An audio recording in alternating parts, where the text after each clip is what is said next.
you so, but Mid-State Checkdown game of the week. Fairview, Creekwood, it was tied 7-all.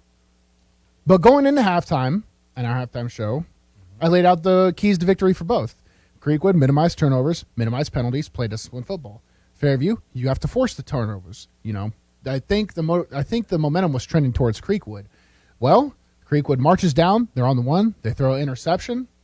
Fairview ends up, capitalizing, score, and the pressure's on Creekwood, and the fatigue sort of settled in, and we ended up where it ended. Absolutely. You have both teams that were actually in the red zone. Yeah. There was a costly fumble for Creekwood on the other side, and then Fairview was able to take it down, was able to interception, and then they were able to capitalize and missed the extra point, and then it was War Eagle. The War Eagle is what was the difference in the game to seal the victory for Fairview. Great victory, tough game, but sloppy a little bit. A little bit sloppy, but it made for an entertaining game. Speaking of entertaining games, let's go to the Cure Hotline, 615-844-5600. We got John covering NBA, Pearl Cone, a battle of two mid-state powers. John, how are you doing? Hey, good, gentlemen. How are you tonight? Doing really good. Fantastic. So, I saw there's a little bit of a competitive battle, and then NBA sort of ran away with it. What can you tell us about this game? Yeah, it was a tight first quarter, kind of sloppy. Kind of felt like a week one game. Lots of penalties between the two. Defenses playing well. NBA was able to kind of eke out a score on a Marcel Reed touchdown pass, early in the first quarter, made it a 7-0 game, and really kind of broke things open though in the second quarter. 3 touchdowns they scored to go into the halftime break up 28-0 over the Firebirds. Pearl Cone had a couple of good drives in that second quarter, but failed on fourth down conversions. Really, it was the backbreaker in the game. It was 21-0. NBA was on top. Really, they had the ball at about the 38-yard line with under 10 seconds to go, clock running. We actually thought NBA was just going to let the clock run out, not snap the ball. They snapped it at one with Claiborne Richards. As time expired in the first half to make it 28-0, and that was kind of the backbreaker in that one. NBA came out Pearl Cone came out and got the ball in the second half. Had a botch snapped on a fourth down punt, and NBA got a really short field there. Took it on in, made it 35-0, and that was pretty much it as NBA kind of runs away with it 49-6. Definitely a fun game. Definitely not indicative, though, of how the game went in the first quarter and how we thought it was going to go either. Now, John, one thing, I did get to see the first touchdown via Twitter videos, but it looked like it was a wide receiver screen. But the thing that stood out to me, I actually played a few years at Vanderbilt, and I've gotten to play football at a decent level. I play in the USFL, XFL, and I noticed that was off of what looked like a wide receiver screen. And screens, I played with some good players. Screens are a hard thing for a team to – it's a lot of timing. You need a lot of discipline. Offensive line needs to be able to stay controlled and move in space. But it looks like NBA did all that. Does this team have a weakness, or are we looking at one of the best teams in the state right now, arguably? Well, that's a great question, and the receiver made a great play on that screen that you referred to, Hutton Durrett, and kind of just tucked that back inside to take it in for the touchdown. But, you think about weakness. First of all, Bruno, anchor down, baby. Oh, yeah? You have your Vanderbilt guy? Keep going with this one. Oh, absolutely. Lifetime, Bruno. So, yeah, I follow you on Twitter, and I don't think our paths have crossed before. But, yeah, absolutely, man. Enjoy your stuff. Oh, I appreciate it. Yeah, if you looked, if you kept up with Vanderbilt our senior year, we were the best screen team in the country. So I became a student of the screen game in the offensive side of football, and to see a high school team execute at such a level, it just surprised me watching that. It was one clip, but I was very impressed by that one clip. Oh, absolutely, yeah. And there was a couple more they sprinkled in as the game went on. But yeah, just to get back to your question real quick, do they have a weakness? It's hard to tell. Obviously, they beat Ravenwood pretty good last week, 46-20, I think was the final there. And Ravenwood is a team that's going to be really good this year. Pearl Cone, I think, is going to be really good in their division in 4A2 or in their region. But it's hard to tell because they're kind of about to get into that murderer's row part of the schedule. They play McCallie next weekend in Chattanooga, so obviously it's tough on the road. They got a stretch where they play Father Ryan, Innsworth, Brentwood Academy, and JP2 all on a 4-week stretch coming up later in September. And I think that's when we're really going to know more about how good this team can be when they get into that murderer's row part of the schedule. Absolutely. You'll be playing CPA in 2 weeks, which will be our WNSR Mid-State Checkdown game of the week. So tell me, so we're going into McCallie, who is a really good program. They're playing on the road. What's to be expect? So would you say NBA is a favorite, or are these just two top teams that are going to have, probably one of the best showdowns next week? What do you expect going into next week's game? Well, I mean, that's a really good question. That I got to tell you about McCallie. I think they're either the 2 or 3 time, and I should know that, and I don't. 2 or 3 time defending champion. NBA has faced them in the Blue Cross Bowl a couple years in a row and just hasn't fared well. I think they lost 28-7 in both those matchups. McCallie has kind of changed from and they have a lot of speed. They've had some receivers that, the last couple years, or at least one receiver that you just can't cover. And especially at the high school level, it's hard if you can't match up well. It's just there's really no way to disguise it. So I would feel like NBA is a little bit of an underdog, but the thing is, this is a veteran team. Marcel Reed, the quarterback, is a senior. Obviously he remembers, because he was the quarterback for those Blue Cross Bowl matchups. He remembers those. I'm sure he wants to come out and have a really good performance in Chattanooga. So I expect it to be really tight, and probably tighter than it has been in the last few matchups. Can you tell me about this Marcel Reed? So I know he's Rod Reed's son, who was the head coach at TSU when I played against him a few times. What are this guy's strengths and weaknesses? Because he's committed to Ole Miss. I've seen he's a dual threat quarterback, but how does he fare in the passing game? Because when you see dual threat, a lot of people worry that those kind of quarterbacks rely too much on their legs. But does he have the arm talent, and does he show it on a week-to-week basis? Can you tell me a little bit more about this kid? Oh, absolutely. He's really impressive in my opinion. I've seen him. This is his senior year, and I've seen him all the way through. I've seen him kind of develop from a young freshman into a senior. He's grown physically, but his tools have grown as well. He's got a cannon for an arm. We saw him uncork a ball about 60 yards in the air last week at Ravenwood. Now it wound up being incomplete, but it was a perfect spiral the whole way, and he put a lot on it. He's very good throwing the ball out of the pocket. They like to roll him out. They like to bootleg him a lot, and have him throw on the run, and he's deadly that way. He can throw from the pocket as well, but the offense right now is kind of designed, to keep him moving, and he can hurt you out of the pocket as well. So, I really feel like all the tools are there for him. He can run the ball, and they do some design runs with him as well. But you can tell, when the pocket breaks down, he's still looking to unload the ball. He's not just going to tuck it and run. Unless he sees something. And I always, sort of being a fan of the game for years, I appreciate those quarterbacks who can run, but still, are looking to throw while they're moving. Absolutely. John, let me introduce you to my co-host, Ray Dosky. Ray? Hey, John. Thanks for joining us tonight. Here's my question. Last week, NBA went against Chris Parsons and Ravenwood, and it looks like they just could not match up with the firepower that the NBA is able to possess. What makes them so like explosive? What is it about this supporting cast? Do you feel like that they can't be stopped offensively? We always talked about Marcel Reese, how great of a player that he's going to become. But is it the separation of the receivers? Yeah, what makes this team so explosive that it's hard for opposing teams to find weaknesses to possibly stay in a game against a team like an NBA?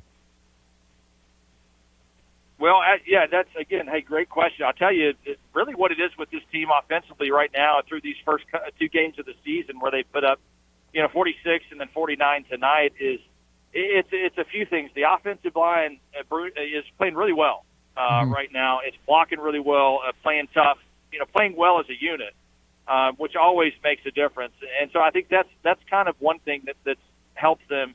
And obviously Marcel's arm has been outstanding through the first two games.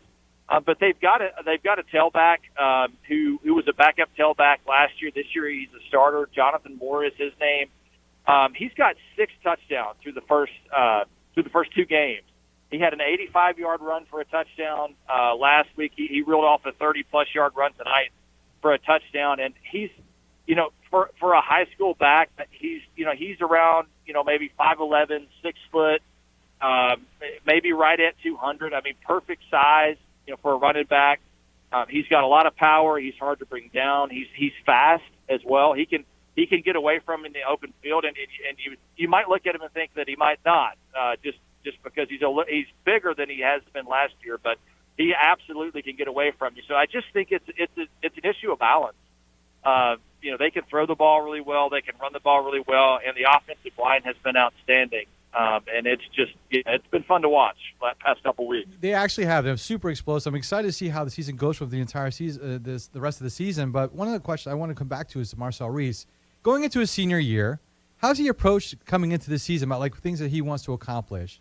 I mean, has he talked about what he wants to really go after in terms of whether him growing up as a player or with the team, what have you? What are some of the things that he's basically pointed out for this upcoming season for himself?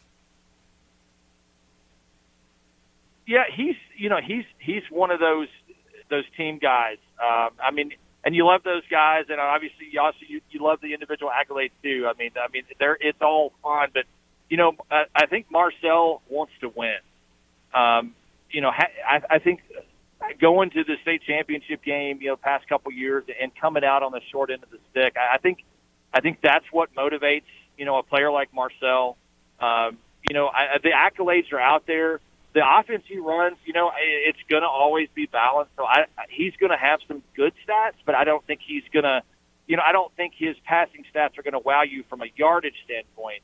Obviously the completion percentage though has been really good.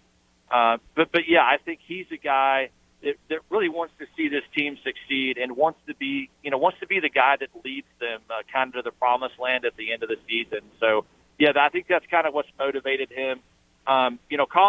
As far as college-wise, he's an Ole Miss commitment.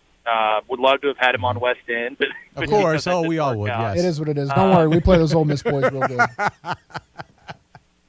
Yeah, and oddly enough, I don't know if you guys talked about this last week or knew about it, but Parsons over at Ravenwood, the quarterback over there, is a Mississippi State commit. So we sort of had an Egg Bowl preview last week out in Brentwood. That was pretty interesting. Yeah, those two cats might play against each other in the future. It's going to be fun.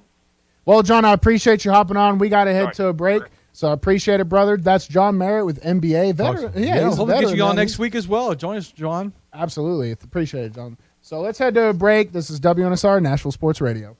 Sir Speedy is a proud sponsor of high school football on WNSR, Nashville Sports Radio. At Sir Speedy Music City, we provide commercial print, signs, and mailing services to companies all over Tennessee and actually all over the world. If you need anything like that, you give us a call, 615-832-9511, SirSpeedyMusicCity.com. We are a proud sponsor of high school athletics on WNSR, Nashville Sports Radio. Call us at 615-832-9511.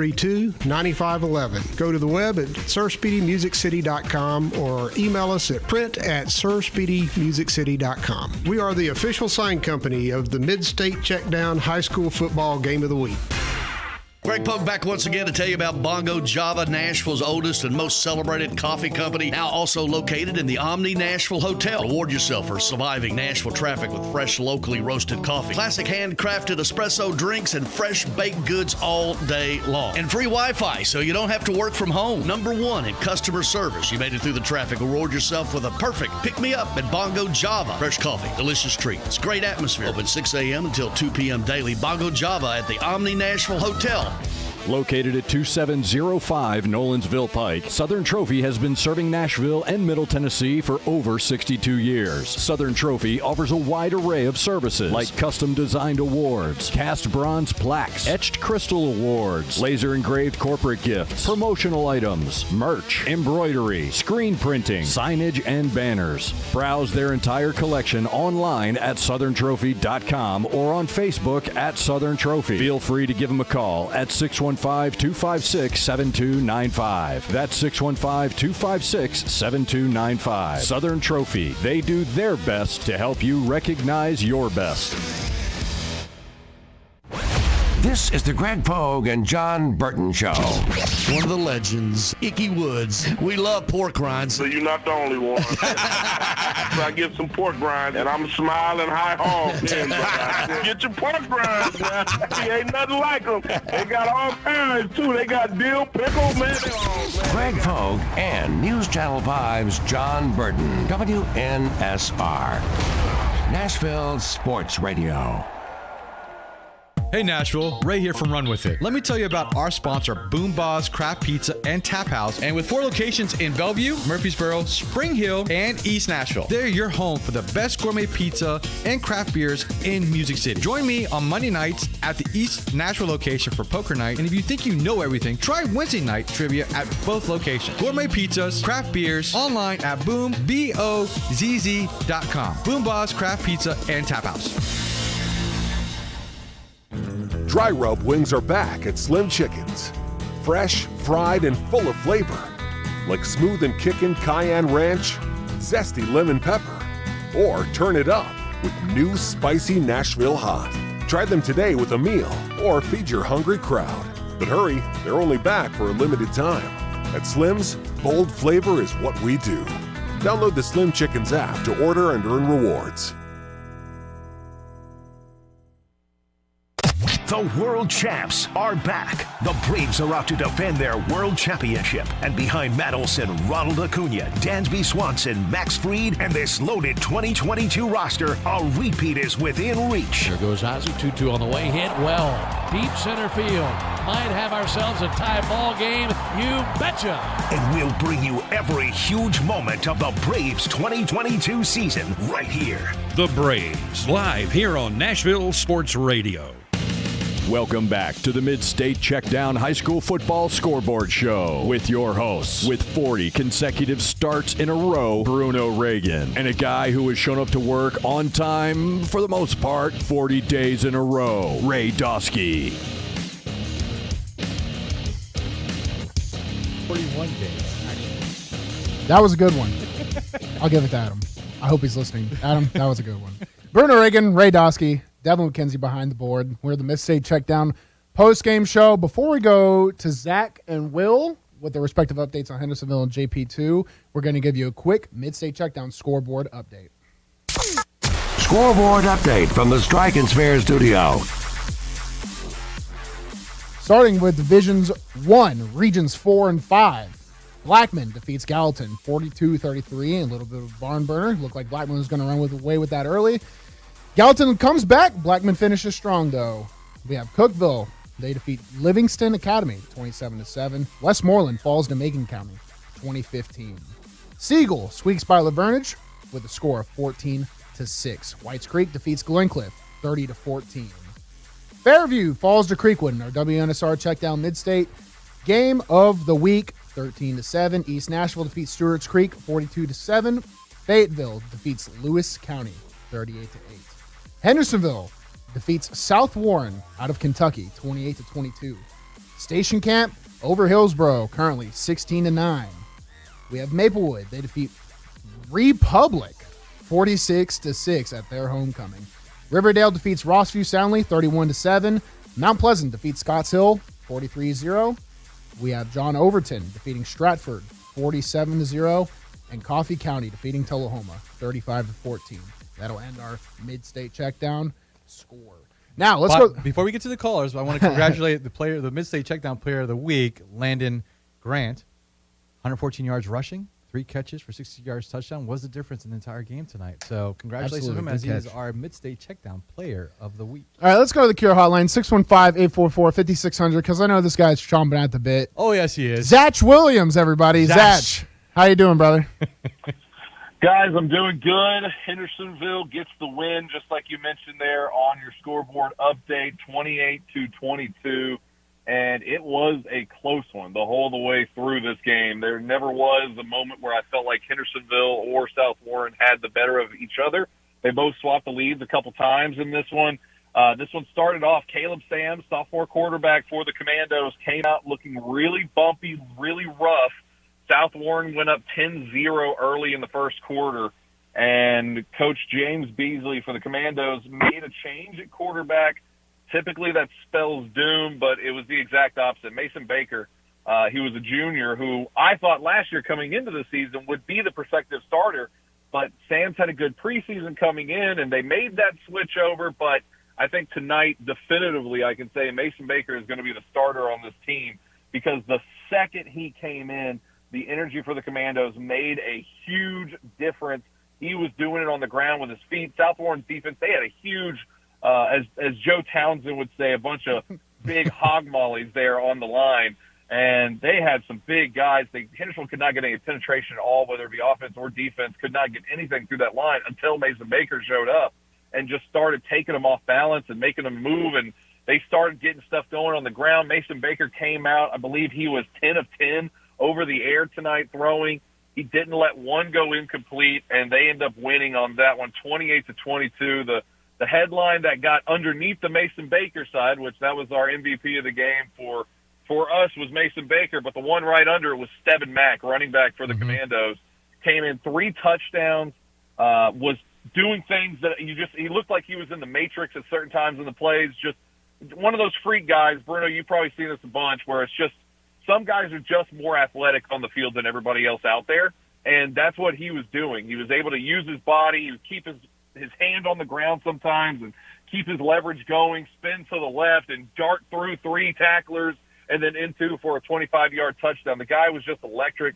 Commandos get the win in a game where at first I honestly, calling the game, thought this one was wrapped up early when South Warren went up 10-0, but they fought back hard, came back, and just a huge energy boost. Very similar to Ryan Tannehill coming in for Marcus Mariota at a struggling point for the Titans. It was that kind of change immediately when Mason Baker stepped on the field. I don't envy you. You get Mason Baker, and then you have a running back with 3 tutties, and you have to pick one for a player of the game. You have to pick one for player of the game, so I don't envy you with that sense. So is it safe to say this Mason Baker is the new starter? I'm going that way. I mean, we'll see what James Beasley did. Caleb Sam started against Oakland. Of course, that was a 42-0 loss. He started this game, but he was out after 3 series after an interception that he threw, and he's a sophomore, so that's tough to have a sophomore that's sitting there, making decisions. He can throw the ball really well, but you can tell the decision making is what's going to have to grow with his game. But Mason Baker came in with just oozing confidence, and once again, Bernie, you probably speak better than this than I can, but when you have a quarterback that is oozing confidence, it builds that energy around the team, and the whole team got the confidence. You could really see that work for the Hendersonville Commandos. But I got to tell you, it is return of the Mack for sure. Steven Mack is a monster out there on the ground. That guy, he's looking for contact. He's running out of his way. He won't go to the end zone. If there's a quarterback that's over by himself, he's running towards him, trying to run him over just so he can add that to the stat sheet as he heads to the end zone. Hey, Zach, you were talking about how Hendersonville had trouble penetrating the offensive line because they're so big, but Hendersonville's defense came up big on the 4th down at the very last play where they were able to cause a sack. Tell me how that game flow happened in terms of like how they were able to stop them, because they were only down literally 6 points. They had a chance to score and take the lead against Hendersonville, and unfortunately, it was a big sack on 4th down to seal the victory, and then Hendersonville won. Yeah, how'd that last drive play out? Yeah. That last drive, I mean, I think it was just energy on the Commando side where, you catch the vibe, you catch the wave, and you just ride it. And there was a big sack to start the drive down for South Warren.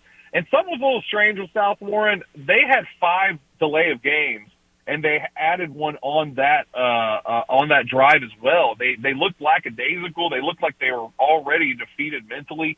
And you had Landon Barton, a senior defensive end, who came off the edge screaming and got a big 15-yard loss on that sack to close the game out. And it's just, once again, I think the energy was riding. It was the first home game of the season. This South Warren team is a good team in Kentucky, has many state championships up there for KSSAA, as weird as that sounds, but that's what they call it up there. And this team's a good team, and that's a big win that they played last year, got a win against them on the road up in Bowling Green last year, but this year got the home-and-home win, 2-0 against South Warren in Kentucky for the first two times they've ever met. And it's just, I think it's just energy. I think it was just energy there at the end of the game. Commandos were feeling good, and South Warren just, they can throw the ball. Now, I don't want to miss the headline here. They have Conyers on the outside, this wide receiver that reminds me of Cordero Patterson. He was kick returning and punt returning, and then they were just using him all over the field, where if you just got the ball in his hands, he was dangerous. But for the most part, they kept him in check. And I'm gonna shout out one guy. We were kind of harsh on the broadcast at the beginning. Luke Guthier. He's a cornerback for the Hendersonville Commandos, and he is sitting at about a whopping 5'6". And he was out there at first, and they were targeting him every single time. And I think he just had a Rocky Balboa eye of the tiger moment where he was just like, I'm done being abused on the outside, and he was Darrell Revis out there locked down against guys who were 6'3", 6'4", and it was huge playing by him, and he had some big plays because they were targeting constantly at the end of that game, going at him, and he was shut down on the outside. And he really shut me and Joe up there in the booth. So, Zach, you were talking about how they made a change at quarterback, and when you see that and you felt like you were talking about the energy changes, I mean, that energy carries over for the rest of the season, does it not? I would think so, Ray. I think it will, and we'll see what. Like I said, what Beasley. I didn't get a chance to talk to him after the game. I would be very surprised if they don't. I think you can see the team. They were excited when Mason Baker came in because, once again, Baker's an athlete. He was on the team last year. His brother had an older brother named Torrin Baker, who's over at Tennessee Tech now, and was another stellar athlete, not only for football but also baseball, but playing football for Tech now. And, they're just playmakers. They have that speed, that quickness, that able to put their foot in the dirt and change position anyway and change direction instantly. So he brings that extra element, and I think it's the biggest part of it compared to Sams. He brings a lot of confidence. And when he has the confidence, the rest of the team has the confidence, and you get him and Steven Mack going on that offense, and they're out there screaming. I can hear him up in our press box, that like when Steven Mack makes a play, he's like Ray Lewis, man. He's out there slamming the dirt. He's going crazy out there, and I think it just hypes everybody else up. So when they get emotional and they get going, they're dangerous. That's awesome. Now, Zach, next week your Hendersonville Commandos going to go play Beach in what I believe is called the Mayor's Cup. Is Beach Hendersonville's biggest rivalry, and what's that game shaping up to look like? So it's a little back and forth. It depends on who you ask. I mean, me being 29 and from this area, I would say yes, the Beach is the biggest rivalry. You still have a lot of people that say Hendersonville-Gallatin. That's the oldest rivalry in Sumner County, and people would still have that as a whole. But yeah, they call it the Mayor's Cup. That's a new thing, by the way. That happened like 4 years ago, maybe 3 years ago. So they're still trying to make it work. Our old buddy Zach Wobble is the one that put that together, and he's trying to get that. They got a cup for it, a trophy. And I'll be honest, Hendersonville hates that trophy because Beach is on there a whole lot more than Hendersonville is. And it's a little back and forth, but they're going over to Shackle Island Stadium. Look, this rivalry this is in city, right? Beach is in Hendersonville. Hendersonville's in Hendersonville. But Beach, they hate that they're in Hendersonville. They actually call themselves Shackle Island. That's what they do. There's a fire department over there called Shackle Island Fire Department, and Beach has taken that moniker that they are Shackle Island, not Hendersonville. They feel like the city doesn't represent them well, and so when they go up against the school with the moniker Hendersonville on their helmets, there's an extra bit of juice in those games, and I'll tell you, it doesn't matter if one team is up 1 year and one team's down. It doesn't matter. These teams come out and they fight. This is your Vandy Vols, if you will, that just throw it out some weeks, some years where Doesn't matter how good a team or how bad it is. They're going to come out there, and it's going to get nasty. It's going to get chippy, and it's going to be a fun broadcast. And I'm going to have to calm down Joe, mayor of Hendersonville. He'll be wanting to put on a helmet and run down that bleacher to get out into that field pretty quick. Well, that's Zach Williams, co-host of the Afternoon Stretch. Hendersonville Commandos, play-by-play announcer, dropping us with all the Hendersonville knowledge. Zach, I appreciate you coming on, brother. Love you guys. Hope you all have a good rest of your show, and thank you all for doing the scoreboard wrap-up show. It sounds great, and we're just gonna keep getting these Commando W's 1-1 on the season. So hopefully we go 2-1 next time we talk, guys. Yeah, when you say you love me, I hope you mean it, brother. Love you too, buddy. I do. I love y'all. Love y'all. So we're brothers. I'll see you guys 4:00 on Monday afternoon stretch. I'm out. I love it. We're going to head to a break. This is Bruno Reagan, Ray Dosky, Devin McKenzie. The Scoreboard Checkdown post-game show right here on WNSR, Nashville Sports Radio. Stay with us. When was the last time you did something fun with family, friends, coworkers, and clients? What if I told you about a place under one roof that offers affordable entertainment for all ages? That's what you'll find at Strike and Spare Family Fun Centers in Donaldson, Hermitage, Tusculum, Hendersonville, and Murfreesboro with bowling, games, food, drink, and entertainment for all ages. Enjoy an enhanced experience in Hendersonville or Murfreesboro where they feature additional fun with bumper cars, laser tag, roller skating, and more. All locations are open 7 days a week, including holidays. Visit online at strikeandspare.com. Strike and Spare, where fun is bowling. What happens to your decision-making when you drink? Well, after one drink, you feel confident. A few more, and calling your ex at 1 a.m. seems like a great idea. And you're pretty sure the secret to a great taco is 4-day-old macaroni. The bottom line, drunk you doesn't make great decisions. So you're risking a DUI or worse if you count on him to get you home. Plan before you party. Get home safe. Paid for by the Tennessee Highway Safety Office. It's a Bill King Show. Ken has been so nice. Ken gave me the Georgia commemorative 1980 National Championship Coca-Cola bottle. And that's still hidden in a closet, so nobody can get it. I'm scared one of my kids is going to go in there and see it and try and pop it open and drink it. Seriously, if that happens, I might be in jail. Weekday mornings beginning at 6 on Sports Radio 560 on 95.9 FM. With 13 locations nationally, including Smyrna, Star Leasing Company is a semi-trailer one-stop shop and the perfect place to build a career as a semi-trailer mechanic. Seeking candidates with all levels of experience, Star Leasing Company has a semi-trailer technician trainee program with sign-on and quarterly bonuses and other opportunities such as $1,000 for having a yearly physical. Package also includes 401k with company match, health, dental, and vision insurance, competitive pay with weekly paychecks, and paid holidays and time off. Star Leasing Company, not your typical semi-trailer leasing company. It's starleasing.com to learn more.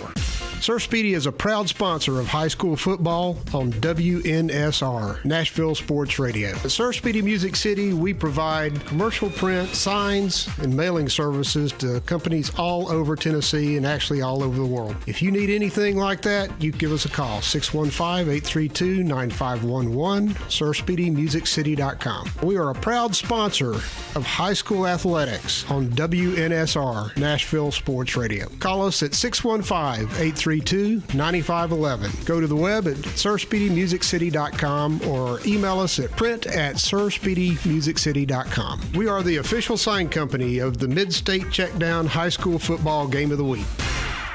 Hey Nashville, Ray here from Run With It. Let me tell you about our sponsor, Boom Boss Craft Pizza and Tap House. And with 4 locations in Bellevue, Murfreesboro, Spring Hill, and East Nashville, they're your home for the best gourmet pizza and craft beers in Music City. Join me on Monday nights at the East Nashville location for poker night. And if you think you know everything, try Wednesday night trivia at both locations. Gourmet pizzas, craft beers, online at BoomBozz.com. Boom Boss Craft Pizza and Tap House.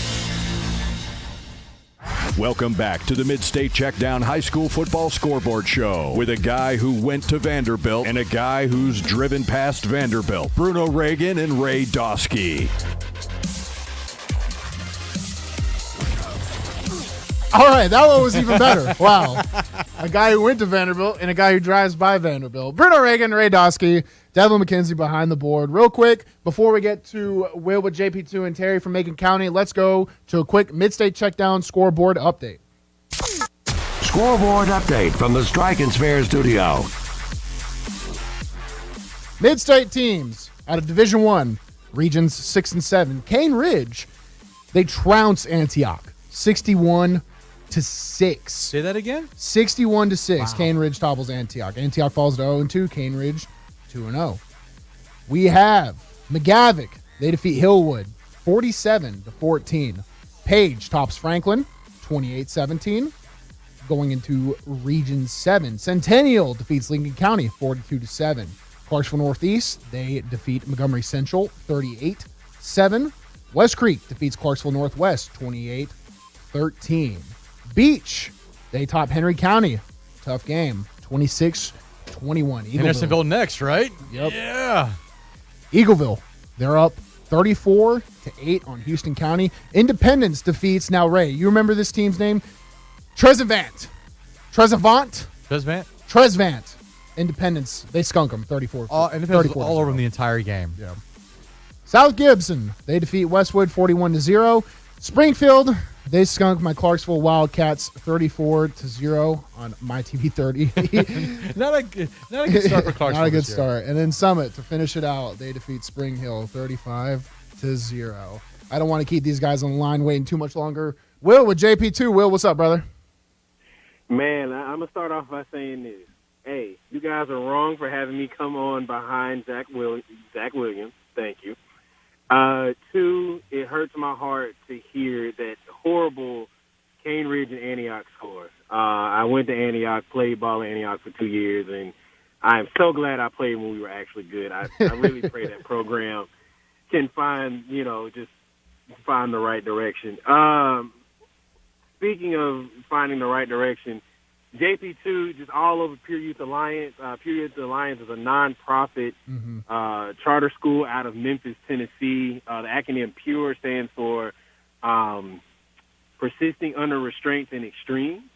Coach Melvin Cole, he's the head coach. He actually started the school in 2011, fielded the team in 2020. I mean, if you Google them, follow them on Instagram, they've sent a lot of guys to Division I schools. But I say all that about Pure Youth Alliance. They lost 34-8. Today, I think JP2 was clearly the better team. The better team won. Kenny Minchie, if I'm not mistaken, only threw 2 incomplete passes. They scored on their first 2 drives.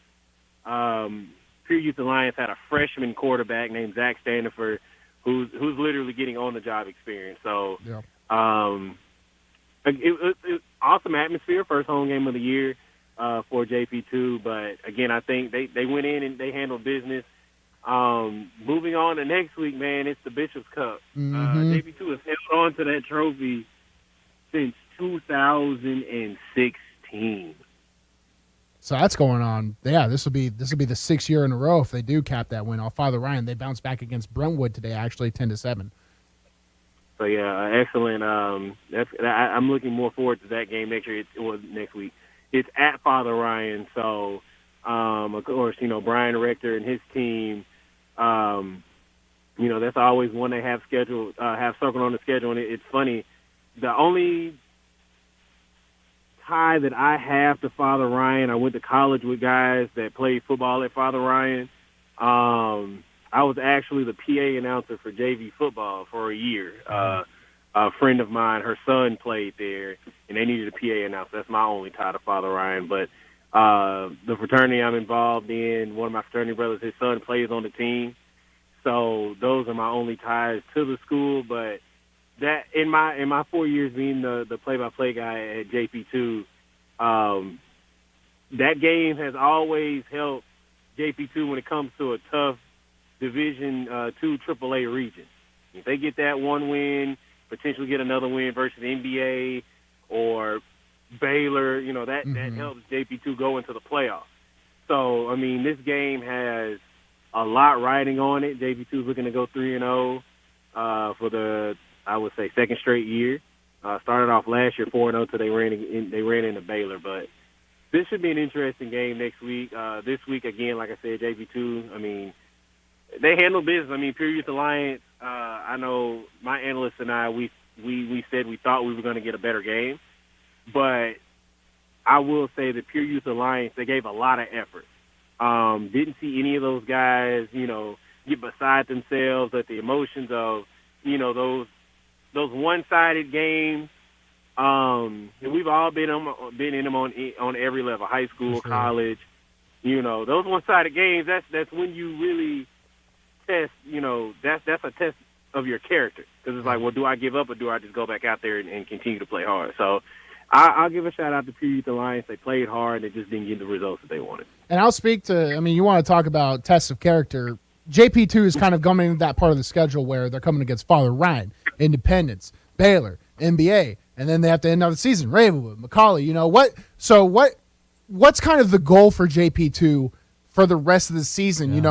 Are they they're starting off hot? Are they thinking, undefeated playoff spot, we're the man, or what's a good prediction for how JP2 is going to finish on this season out? As they start to get to the heart of the schedule, right? Absolutely. You know what? From my end, I say they get 6. Yep. I can see 6, 7. I pray there are no JP2 parents listening, but 7 would surprise me. Hey, you got to be honest. You're the play-by-play guy, and you see it more than anybody else. So I appreciate the honesty. People trust your opinion. I think 6. I think 6 is expected. 7 is a surprise. I think you guys said it best. Look at Independence.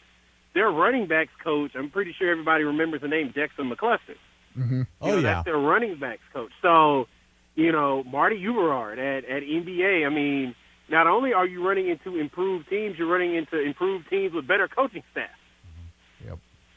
Well, we got a ton of people on the line, so I don't want to. You dropped the JP2 knowledge bomb on us. Hopefully, we get you to call back next week and the rest of the season, brother. I appreciate it. Good luck to JP next week. Oh, yeah, no problem. Mm-hmm. Looking forward to it. Y'all have a good night. All right, have a good night, buddy.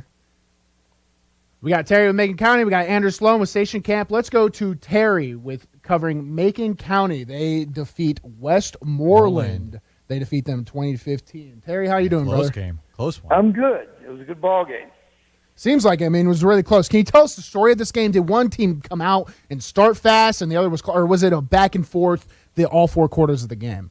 Well, Macon County took advantage of a fumble in the first quarter. They cashed that in for a touchdown, missed the extra point, and then the Eagles were unable to do anything on offense after the kickoff. Macon County took the ball back on a punt, and then quarterback Kyle Shockley hit Gabe Borders for a 73-yard touchdown pass. There was a breakdown in the secondary of Westmoreland, and Borders did the rest, going to the end zone. That made it 13-0. Then the Eagles cut it to 13-6. They also missed the extra point. They got a Cameron Eden 14-yard touchdown run that got them back in the ball game. It was 13-6 at the half. Then late in the third quarter, Westmoreland was able to score again and tie the ball game, and that also was on a run by Eden. And then right after that, on the ensuing kickoff, Gabe Borders, 92 yards, makes it 20-13. Then that wasn't all. In the fourth quarter, Macon County looked like they were going to put the game away, but Westmoreland had a punt, pinned them at the 5-yard line. That series resulted in a safety where Ryan Law sacked the quarterback in the end zone. That made it 20-15 with 6:47 left, and Westmoreland Eagles getting the ball back. They were unable to do anything with it on that series, and they had to burn a timeout earlier on one of their drives to have to save the clock and not take a 5-yard penalty. So that left them with only one timeout. So it looked like they were kind of done for, but then Macon County fumbles. With just under 2 minutes left, Westmoreland was able to recover the ball at the 35, 37-yard line, somewhere in there. And then from there, they put together a little bit of a drive, but they got stopped when a pass on fourth down was stopped 2 yards short of the first down to keep the chains moving. Macon County got the ball back on downs and were able to run out the clock this time. Were there any individuals or position groups that sort of stepped up in this game that surprised you at all, or not even surprised you, that just stood out? Yeah. Well, Gabe Borders was the star of the game with those 2 long touchdowns. And also for Macon County, one of their defensive linemen, a kid named Mason Swindle had a big night, really wreaked havoc along the offensive front. For Westmoreland, Law that we talked about earlier, Matt Law had the safety, also had a couple of key third down runs. Cameron Eden, their quarterback, had a nice night keeping the ball on the option and gaining some good yards, had a couple of touchdowns there with that with his running style and being able to keep it on that RPO type offense that they were running there. And then also a kid named Brendan Kelleher was all over the field making tackles for the Eagles. Hey, Terry, I appreciate you coming on, brother. We're going to try. Terry, I mean, that was absolute knowledge drop on Westmoreland Macon, so I appreciate it. It sounded like an absolute barn burner of a game, and I'll be looking. Macon County, they end up playing DeKalb County next week, so we'll be looking forward to that, and hopefully you can call in and keep us updated.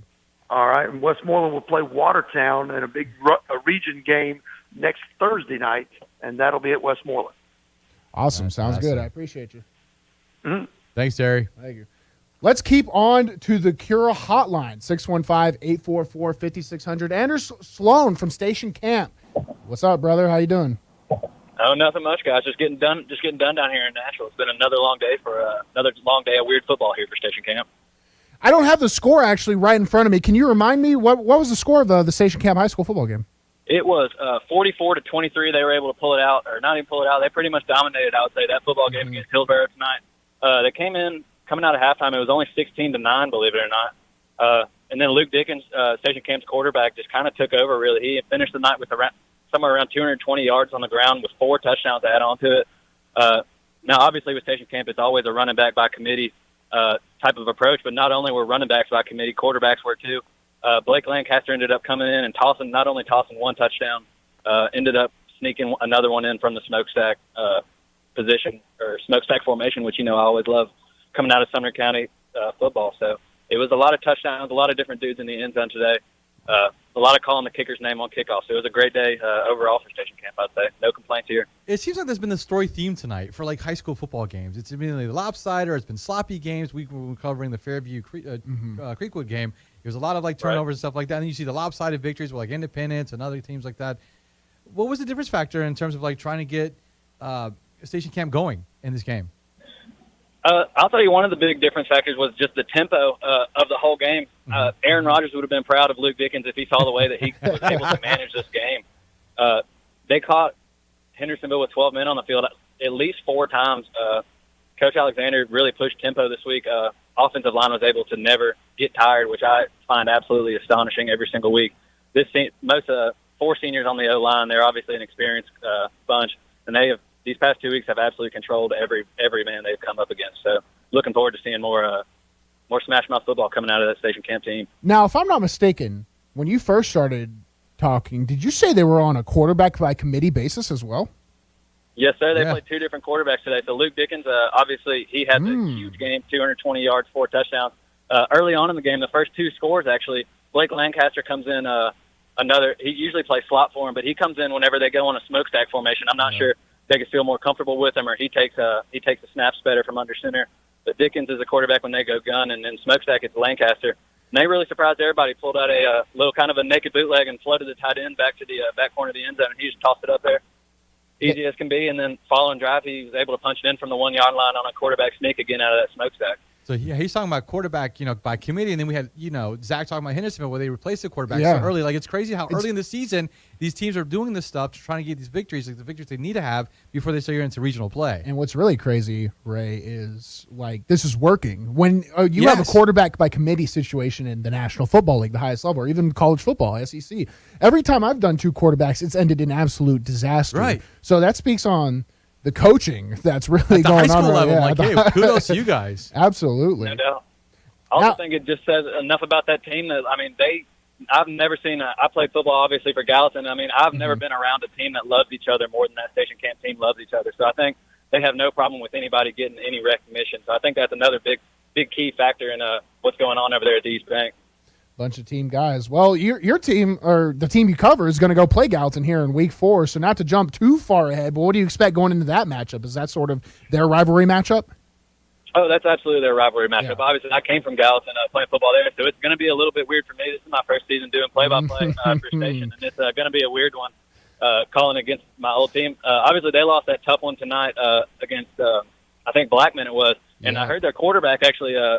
Actually might have tweaked his MCL, so it's going to be interesting. Obviously, if he's not going to be able to play that, it's going to put a big dent on what offense Galton's going to be able to run. So I would say that that's definitely a big hinge point on how we're going to approach that game. But I definitely think that if Station Camp keeps playing the way they play, I don't see anybody stopping them anytime soon, honestly. Got a nice little homestand coming up, so we're going to enjoy that for sure. Well, Andrew, my brother, I do not envy you having to call against your former team. I couldn't do it personally, high school or college. So good luck in navigating those professional waters, brother. But I appreciate you coming on and helping the show, and hopefully you keep calling in. I enjoy it, man. Next week for sure. Yes, sir. Talk to you guys next week. Fantastic, buddy. All right. Appreciate it. All right, guys, we're going to go to a break. We're in the Strike and Spare Family Fun Center studios, and this is the Mid-State Checkdown here on WNSR, Nashville Sports Radio. From the big game to the big dance, Bar Lines at the Omni Nashville Hotel downtown is your game day and watch party headquarters. Don't worry about entertaining guests and trying to feed everyone. Sit back, relax, cheer on your team, and let the Bar Line staff take care of you. Grab a Bar Line signature cocktail and enjoy some wicked deviled eggs. Or a Bar Line's double stack and finish it off with some Jack and Coke chocolate cake. Bust your belly and your bracket at Bar Lines. Located in the Omni Nashville Hotel, 5th Avenue, downtown. Located at 2705 Nolensville Pike, Southern Trophy has been serving Nashville and Middle Tennessee for over 62 years. Southern Trophy offers a wide array of services like custom-designed awards, cast bronze plaques, etched crystal awards, laser-engraved corporate gifts, promotional items, merch, embroidery, screen printing, signage, and banners. Browse their entire collection online at southerntrophy.com or on Facebook at Southern Trophy. Feel free to give them a call at 615-256-7295. That's 615-256-7295. Southern Trophy. They do their best to help you recognize your best. This is the Greg Pogue and John Burton Show. DW, how you doing, Hey, my friend? Daryl. One thing I think we've learned is how many race fans are in the Nashville market. This is racing territory. For all those people that have sat back and hoped and wished and prayed that the Cup cars would come back, well, they're going to come back to Lebanon, and eventually I think they'll be back at their fairgrounds. Greg Pogue and News Channel 5's John Burton, WNSR, Nashville Sports Radio. Hey Nashville, Ray here from Run With It. Let me tell you about our sponsor, Boom Boss Craft Pizza and Tap House. And with 4 locations in Bellevue, Murfreesboro, Spring Hill, and East Nashville, they're your home for the best gourmet pizza and craft beers in Music City. Join me on Monday nights at the East Nashville location for poker night. And if you think you know everything, try Wednesday night trivia at both locations. Gourmet pizzas, craft beers, online at BoomBozz.com. Boom Boss Craft Pizza and Tap House. Dry rub wings are back at Slim Chickens. Fresh, fried, and full of flavor. Like smooth and kickin' cayenne ranch, zesty lemon pepper, or turn it up with new spicy Nashville hot. Try them today with a meal or feed your hungry crowd. But hurry, they're only back for a limited time. At Slim's, bold flavor is what we do. Download the Slim Chickens app to order and earn rewards. When was the last time you did something fun with family, friends, coworkers, and clients? What if I told you about a place under one roof that offers affordable entertainment for all ages? That's what you'll find at Strike and Spare Family Fun Centers in Donaldson, Hermitage, Tusculum, Hendersonville, and Murfreesboro, with bowling, games, food, drink, and entertainment for all ages. Enjoy an enhanced experience in Hendersonville or Murfreesboro, where they feature additional fun with bumper cars, laser tag, roller skating, and more. All locations are open 7 days a week, including holidays. Visit online at strikeandspare.com. Strike and Spare, where fun is bowling. Hey Braves fan, it's time for baseball, and that means it's time to cheer on the World Series defending champions, the Atlanta Braves, in the 2022 season. Attorney Klein Preston of the Klein Preston Law Group wants you to join him in cheering on the World Series defending champions, the Atlanta Braves, for the start of the 2022 season. Here's to another amazing season for Braves country here on your home for the Atlanta Braves. Nashville Sports Radio. Welcome back to the Mid-State Checkdown High School Football Scoreboard Show with two guys who can't wear the correct size shirts, Bruno Reagan and Ray Dosky. Is he referring to you or me? It's both of us. My shirt's a little tight right now. I'm right there with you. Yeah, I get it. I feel like I had to get the theme going, right? Bruno Reagan. I'm Bruno Reagan. He's Ray Dosky. Yes, We're both wearing shirts. Devin McKenzie. He's the normal size person on the show. Yeah. He's behind the board. Loose-fitting shirts. Real quick, let's round out the rest of the scores with Division II on our scoreboard update. Scoreboard update from the Strike and Spare studio. Father Ryan, they get back on the win column, defeating Brentwood Sound 10-7. NBA, they defeat Procone 49-6. You know, a battle of two top 25 teams, and NBA put in work. So they're going to go play Macaulay next week, who won against Woodward Academy out of Georgia 17-13, taking on those out-of-state teams. It'll be a good game. Absolutely, that's going to be one to watch. Pope John Paul II, they defeat Pure Youth Alliance 34-8. Then we have Grace Christian Franklin. They defeat Middle Tennessee Christian 35-15. Clarksville Academy defeats Webb School 41-7. And Franklin Road Academy defeating Silverdale Academy 35-0. Brentwood Academy, they get on the win column out of an out-of-state game last week in Georgia. They defeat CPA 28-17. Baylor, they top Ensworth 35-17. Ray, we're gonna have to double check that score. I think you told me a different score, so we'll double check that one before we get out of here at the end there. And that will conclude the scoreboard update. Real quick, Ray, when we do the show, there's really a lot of preparation that goes into the show. It's actually insane. And I always thought to myself when I'm researching these scores, who would lie posting a score? It happened today with the Westmoreland game. Someone posted Westmoreland won 22-2 against Macon County, when really Macon County won 20-15. So I was like, who would ever lie on these things? And here I am, week 2, getting caught with one. I'm going to double check that. What score were you looking for? We're going to be looking for the Ensworth Baylor game because I think it was 21-17, I believe, or 21-7 when I last checked it, but I could find it. No, it's 28. Sorry, 28. I believe 28-17. Sorry. We'll go straight to where there are no lies where I'm researching right now. And that's Twitter.com. That's Twitter.com. Looking straight for Twitter.com. Until that, Ray, listen, Ray. Let's talk about the game that did not happen today, but did happen last night. Absolutely. You're talking about Ravenwood? And BGA. Ravenwood and BGA. 56-3. Yeah. All Ravenwood. Chris Parsons, another great night for him. 9 of 11 passes, 93 yards. Rush for 54 yards with a pair of touchdowns. Carter Pace, 9 carries. 110 yards, 3 touchdowns. And that is the score. Baylor 35, Ensworth 17. I thought I heard it. So 35-17. I thought it was 35-17 okay. Baylor. So Baylor probably got that last second score while we were on air. Yep. Yeah, Ravenwood looks like the real deal, man. They just kind of, they needed to make a statement, right? They needed to after because they played NBA week 1. And NBA being, they're a star-studded team. So Ravenwood coming back, getting back into the win column, that was huge for them. And it's such, definitive fashion. 50. I don't care what sort of, age bracket or level of football you're in. It's a hard thing to be that much better than a team to go up 56. Now Alabama beat us when I was at Vanderbilt 59-0. So they didn't beat out that record, but they definitely made a statement with that return win. It seems like, Ray, the story for the games that we cover here on the Mid-State Checkdown have been turnovers at key moments. Messy games. A lot. Games that are won with, there's a lot of grit involved in the games we cover here at the Mid-State Checkdown with WNSR. I mean, Joe Fisher and Greg Pogue, they're on the edge of their seats calling these games because you never know what's going to happen. Especially the game we covered tonight. The game we covered tonight, we're sitting in the studio doing our research and watching, and we're so invested into this game. We're like, dude, what in the heck? We're on the 1-yard line. We're like, he's going to throw an interception. He's going to fumble it. And it's right both times. I'm like, this is extremely entertaining, but it's the teams that capitalize off of turnovers that end up winning the game. So we've went 2 weeks in a row with barn burner football games. We had Springfield putting on a heck of an offensive performance week 1. We had a great game between Creekwood and Fairview. Next week, we're going into what might be the battle for the number 2 spot out of that Murfreesboro area.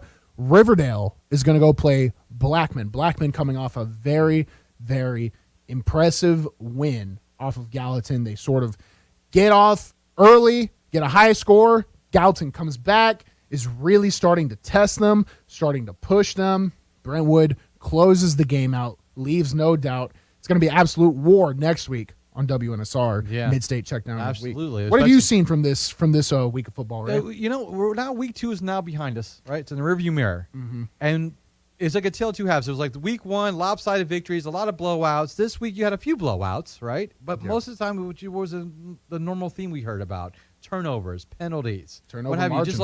Just sloppy play. Teams looking lethargic. Maybe the changing of the quarterback. A dual quarterback game. That in high Ray, school, I can't tell you how impressive that is for Station Camp to be playing two quarterbacks. We also had a War Eagle trick play that sealed the game tonight.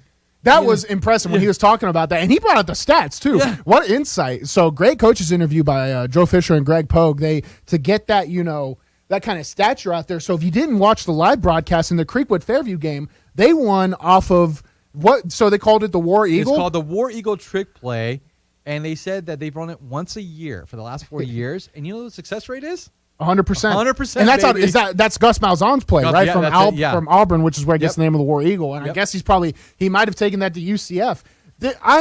When I was playing football, USFL, XFL, SEC, coaches would always tell me, or they would tell our offenses one thing. Mm-hmm. Everything in football has basically already been invented. Right. There is nothing original. And I think that tonight proved it, because everyone that watched that game and heard the broadcast live is going to think, what a genius. He spreads the offensive lineman out wide, staring back into the receivers, and the defense has no idea how to react. But really, it's just a matter of watching film, being proactive with your preparation. And that sealed the game for them. Mm-hmm. That one play, football on average, you have 60, 70 snaps each side of the ball, give or take, and that's without special teams. One play can make all the difference. Ray, was there any one play you had that sort of, when you were researching for this week, that sort of made the difference in their game? Were there any stats that stood out in this week's mid-state checkdown? It was primarily the War Eagle play, honestly. I mean, that was the difference in the game. The most impactful for sure. I don't doubt that. Yeah, I mean, if you look at the game, you saw it was a tale of back and forth. Like, both teams had the opportunity to take the lead, take charge of the game, gain momentum. Mm-hmm. And what happens? It's like they'll have one big play, one big run, one big catch, and it's either there's an offensive hold, there's a penalty that's coming back, or they get into either one's red zone, and what happens? They turn over the ball, whether it be a fumble, you had a miss extra point, you had really set up Creekwood with a chance to win. And they had 3 timeouts with a little over a minute left, a minute and 30, 40 seconds, or what have you, and it was like the difference maker in that entire game. But let me ask you this: as you go into now these teams, yes, the non-regional plays are over. Now you're starting to get to the heart of your schedule. You're about to start your regional plays, and you see the amount of penalties and false starts and just the interceptions and turnovers. What happens here when you're on a team what's the focus now to clean that up? Or is that something they're going to probably try to execute during practice this week? Because it seems like a lot of these teams, when we had a quarterback change that Zach was talking about with the Hendersonville game, as well as the dual quarterback team that was happening as well, that the teams that were trying to win, they're trying to win these games they feel like they can win now because they know the heart of the schedule is upcoming. What a great question, Ray. I mean, truly, because when I was in high school, we fell behind 0-2, and we changed up everything we did about our offense, and we had a little more success, but it's not like we were winning much more. Mm-hmm. We might have been better off sticking with our system, trying to perfect our technique. Right. That's why we might have been better off, but as we saw with Hendersonville game and Zach Williams calling in and telling us, hey, they switched quarterbacks, and he didn't have an incompletion. It changed the entire perception of the 10 game. 10 for 10. That's a coach's call. It's a call really only a coach can make, and it's about finding what your players do good and putting them in positions to do good. I'm sure you experienced that, right? Not only in the high school, but probably in the collegiate level as well. Oh my gosh, yeah. I mean, change is a scary thing, but sometimes it's necessary. A good friend of us, Justin School, plays for the 49ers now. He was a true freshman, and our guy, he was just supposed to get redshirt. Well, we're playing Georgia, and the redshirt senior gets beat twice in a row by, I believe there's a scary guy named He was one of Georgia's top outside linebacker rushers. Mm-hmm. Can't remember his name off the top. Started with an L. He was absolutely destroying our senior. So called in this 19-year-old kid, Justin School, to go in and play. It's a scary thing, but sometimes when things aren't working right, you have to take that risk. And a lot of these teams now are going to start taking those risks. Teams that maybe have fallen behind, gotten a little bit against the 8 ball. Even teams that are ahead. For example, Riverdale's 2-0, but it's not like they're blowing teams out. So as we go into pretty close games. They've been very close games. So as we go into next week's Mid-State Checkdown, which is going to be a banger. Game of the week. Going to be an absolute banger. You have Blackman, who puts up points, and they're going against Riverdale, who has one of the best players in the Mid-State on the D-line. That might be the week. Week 3 might be the week across the state where you see the most change out of teams. Because also, there are no joint practices in high school. There are no preseason games. You get a jamboree, and that's it. So if things aren't working right for you, this is your chance to make changes. You don't get a preseason game 1, 2, 3 like the NFL. You don't get 3 scrimmages like you do in a college football camp. These are high school kids. You have to make decisions on the fly. Those kids that will adapt the best are going to pull out and win. I mean, it's going to be key for teams like JP2 who are going into a murder's row sort of schedule. Yeah, when you look at what Blackman did tonight, Gallatin pushed them to the brink, right? Absolutely. I mean, it looked like they were going to run away with it. Yeah, they were up by then they come back. And it's 38-33, what have you. And I'm like, wow, Gallatin's really coming and making a game of this, trying that late push. Of course, Blackman gets the victory. But, this just tells for what Blackman needs to do because, we were talking about, going to the heart of the schedule. Yep. Offensively last week, only 24 points. That's not what's known with this high-powered Blackman offense.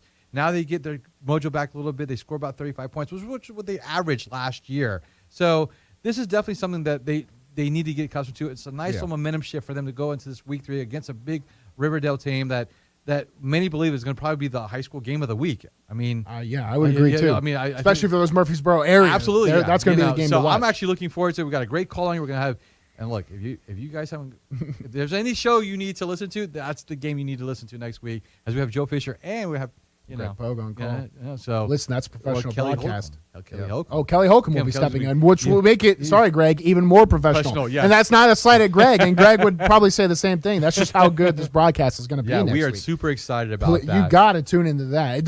You take my word for it. As much as, I know I don't stack up to Joe Fisher and the job him and Greg Pogue do week to week. No, but I do my best, and take my word for it. You'll want to see next week's broadcast. Here's my predictions for next week. All right. If there was an over-under, sorry to bring it in, if there was an over-under for this game, if the over of score hits, if Blackman gets to the 20s in their scores, which is the game Blackman wants it to be a shootout. If it gets to be a shootout, they tonight against Gallatin, if they get it to be a shootout, Blackman's going to run away with it. So if you go into halftime, maybe it's 21-14, Blackman's up. I would bet all my money Blackman's going to run away with that. If it's close, if it's 0-0 going into half, 7-7, 10-10, Riverdale's got them right where they want them. Yeah. That's my prediction for the game. Riverdale's got that stout D-line. If Riverdale can do that to a Blackman team, that'd be very impressive. Because that's how they're going to have to win the game. If history says anything about these teams and the way they've started this season, that's just the way the game's going to be played. Brentwood's going to be looking to put up points. Riverdale's going to be looking to stop you and play old smash mouth football. Control the time of possession. Not give up fumbles, interceptions. They want to play disciplined football. It's going to be like a Big Ten. It's going to be like the best Big Ten team versus the best Big 12 team. You got a high-powered offense meeting the group of staunch, rowdy defenders. Low-scoring games, Wisconsin, Nebraska's, the Illinois of the world, where you get those 10-0 games. You're like, how are these teams 10-0? That's the type of team Riverdale is. I can't wait. They're gonna try and take your soul. They're going to try and make the game nasty, muddy. That's my prediction. If it gets to a shootout, Blackman takes it. If it gets to a close game, a grinder, Riverdale might be able to edge it out with, they've been there before. They know how to win these close, low-scoring games. I love the fact that you're able to drop down the keys of the game for both teams on what they need to do to win. And it'd be very hard for me to see a Blackman team not being able to score. But yes, in order for them, it's more. It's control. It's control clock, control ball, absolutely. Control field position, limit the mistakes. You have a chance. And you know what it reminds me most of? If I could compare what I expect Blackman Riverdale to be, it's going to be exactly like how Oregon and Stanford used to be when I was in high school. Around that 2014-13 era, Derek Mason led defense for Stanford, Marcus Mariota led offense for Oregon. Right. And it always ended. Stanford wanted to be close, low scoring, control the line of scrimmage. Oregon always want to be higher pace. You've been listening to the That's Mid-State our Checkdown show, man. High School That is Football it. Sports That's the Mid-State Show. Checkdown. I'm Ray Dawson. That's Bruno Reagan. Hey, be sure, and that's 7 Beyond the Boards. Be sure to check us out next week. For Game of the Week. Riverdale, Blackman. You guys next week. Tune in next week for our continued coverage of high school football in Middle Tennessee on Nashville's home for high school football, WNSR Nashville Sports Radio.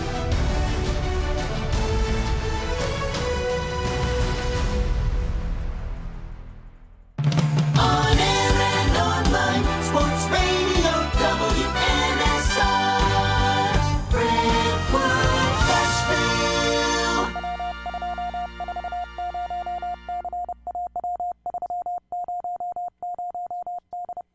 More at lung.org/protect yourself. A message from the American Lung Association in collaboration with Pfizer. Furnished by the American Lung Association.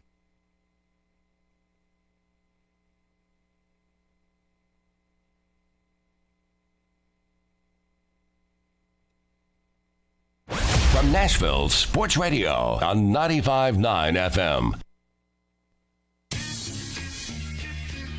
You're listening to the JR Sport Brief on CBS Sports Radio. That's right. Welcome in, everybody. This is David Shepard in for JR here on the JR Sport Brief Show with my guy, Jack Stern, on the other side of the glass, doing a wonderful job producing, taking your calls, and on the ones and twos. And we're both coming to you live from the Rocket Mortgage Studios. Need to know what it takes for a home to fit your budget and your family?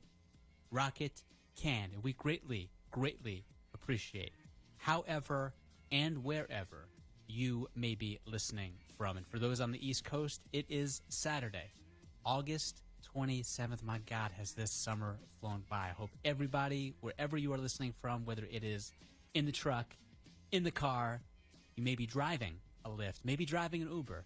Hope you're getting there safe and sound, by the way. We greatly appreciate that you have chosen to be with us. We are going to make sure we have a lot of fun in these final 2 hours of the show. The big story in baseball, Albert Pujols is not just hitting home runs, he's clobbering them. 7 homers in his last 14 games, and that's pretty remarkable considering this guy is 42 years old. And in basketball, the big story we know this week is Kevin Durant. Oh my God, the Nets called Kevin Durant's bluff? Yeah, we saw that coming. Durant, you're great. You're an all-time great. But you're not quite as great as what you may think. And the market wasn't there. It just wasn't. You had no choice. And the Nets took the high road. They made a joint statement. Sean Marks coming out and making sure that they put the boardroom brand on their letterhead, which I thought was a fascinating, nice touch in terms of really showing true unity and partnership. So good on the Nets for that. I'm happy that Kevin Durant's going to go to a situation and you have a lot of individual players on the Brooklyn Nets that can still get it done and are still lethal, whether that be Patty Mills or obviously Kyrie Irving's going to be on his best behavior with the 1-year deal. Ben Simmons, it looks like he's going to be healthy at the start of training camp. We know he dealt with the lower back issues. You know, you still have, guys like Claxton who are really good. You have Seth Curry, who has not been Steph Curry's brother for a long time. It just shows you what he is as a shooter, as a 3-and-D guy. And then you talk about individuals, like Royce O'Neal, an individual who started with the Utah Jazz 2 seasons ago when they actually had the best record in the NBA. He doesn't get a lot of love. The Nets are a dangerous team.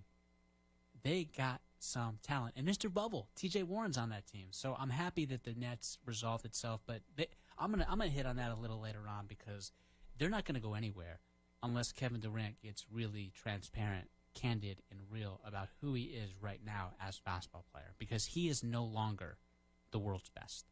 And I don't think he's close. I know some people do. I know he does. But he's not close to what he used to be. And that transpired and reared its ugly head against the Boston Celtics when they made him look pedestrian. I'll explain that in a little bit. But in the meantime, we've talked about Tom Brady and him coming back after an 11-day absence. And there was a lot of scrutiny and a lot of, written dialogue and dialogue and digital-wise that said Tom Brady was being selfish and he was thinking about, himself and not thinking about the Buccaneers and not being team-oriented. And this is going to come back to bite the Buccaneers in the ass because when you miss 11 days at this point, this crucial time when guys are getting affiliated with each other and understanding schematics, and you have two key additions in Julio Jones and Kyle Rudolph that really haven't played that much with Brady. It's crucial that you have this time to do so and develop into what you're going to be in the regular season. And to me, all the people who are going after Tom Brady, not understanding what he's dealing with personally, and you have reputable writers like Mike Jones and USA Today saying that Tom Brady and the Buccaneers will not make the playoffs because of this, I think that's just complete ludicrous. Tom Brady, to this day, is still the number 1 or number 2, depending on the defense that he's playing, quarterback in the world. He showed you in 2021, even in his final game against the Rams, when he came back down 27